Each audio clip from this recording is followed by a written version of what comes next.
Halo sahabat, kembali lagi bersama saya Ari di konten yang insya Allah bermanfaat kali ini. Dan saya tertarik banget nih ngebahas tentang yang namanya hukum yang mengatur penyiaran di Indonesia. Karena memang ya kita tahu juga semua bahwa hukum itu di Indonesia harus berjalan dengan baik. Termasuk juga yang namanya penyiaran di Indonesia.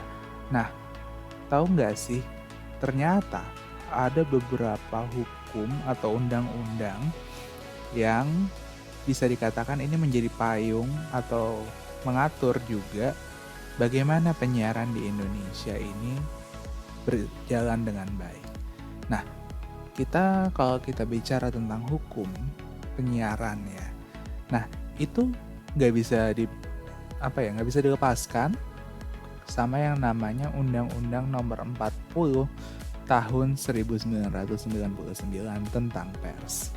Karena memang yang namanya insan penyiaran itu adalah pers.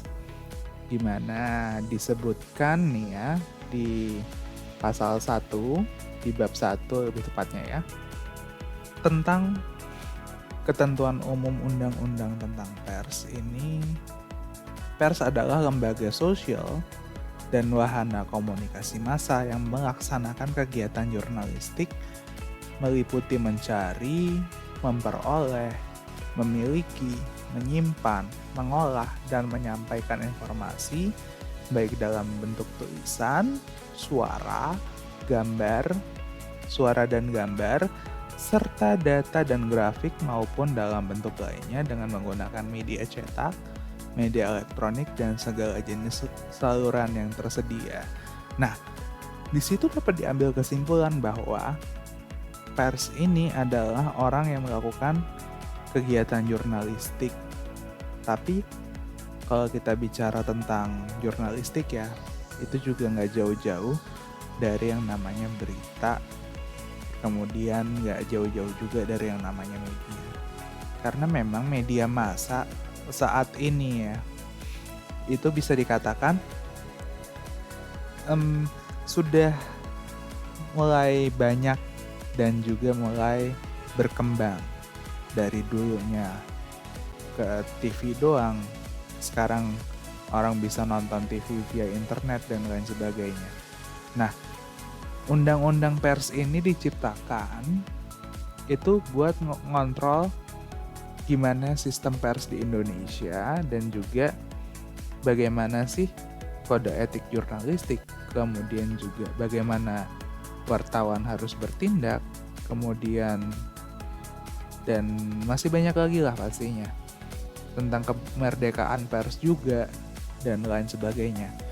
Dan gak cuman undang-undang tentang pers doang yang mengatur penyiaran di Indonesia, kita punya juga yang namanya Undang-Undang Nomor 32 Tahun 2002.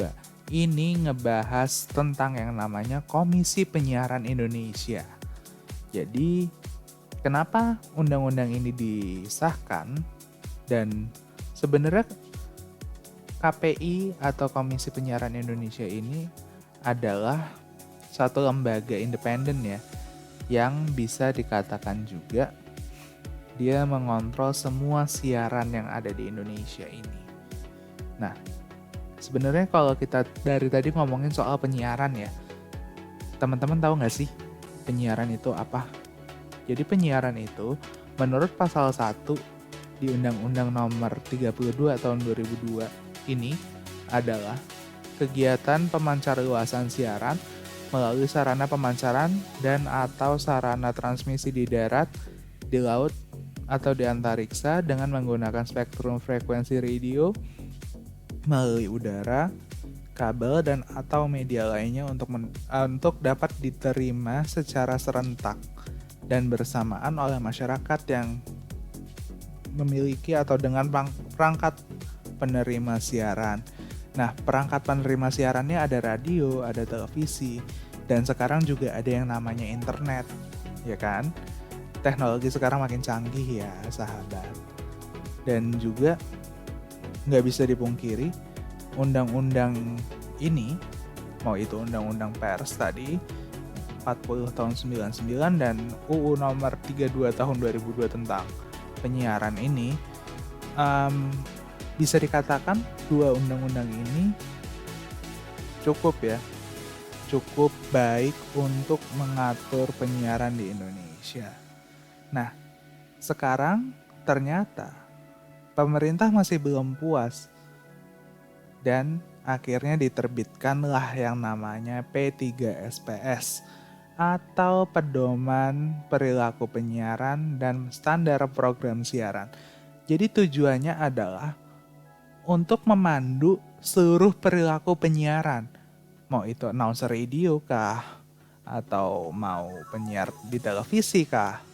Atau lain sebagainya.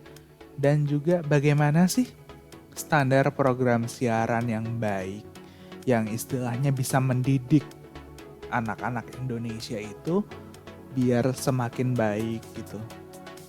Kayak contoh-contohnya yang siaran kurang baik itu, mungkin kalau sahabat suka nonton sinetron Indosiar ya.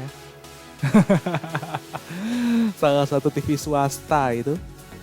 Tapi kita nggak boleh nyebut ya, jangan nyebut ya. Saya rasa juga teman-teman kalau misalkan udah nggak perlu dimention pun juga, saya rasa teman-teman tahu maksudnya televisi apa yang saya maksud tadi ya. Dan juga sebenarnya ya, bagaimana sih perjalanan atau fungsinya P3SPS ini? Apakah dia berjalan dengan baik? Sebenarnya kalau kita bicara berjalan dengan baik pun juga, ini sudah cukup berjalan dengan baik.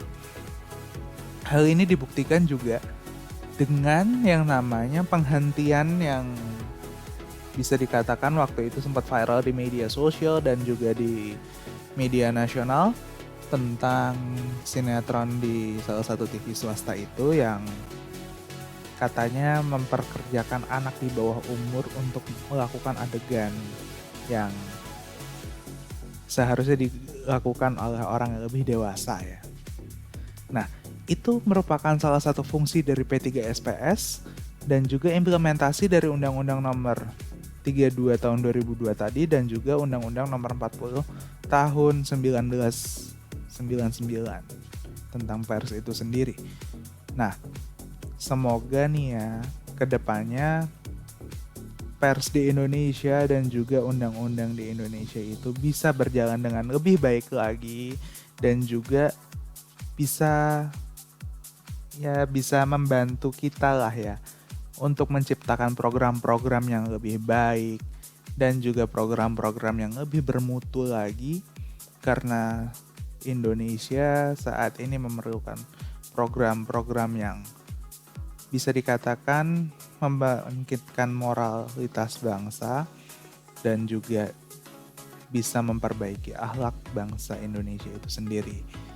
Terima kasih banyak yang sudah mendengarkan dan juga semoga konten ini bermanfaat buat kamu. Dan juga terima kasih. Tetap patuhi protokol kesehatan karena corona masih merajalela di Indonesia. Terakhir tadi kita sempat mention sudah kurang lebih 2 juta kasus ya. Dan ini harus tetap dijalankan yang namanya protokol kesehatan, pakai masker, cuci tangan, dan juga jaga jarak dalam mobilitas kamu sehari-hari. I'm signing off from the air. Stay safe, stay healthy, be well, and keep filling your mind with all about positive vibes. See ya!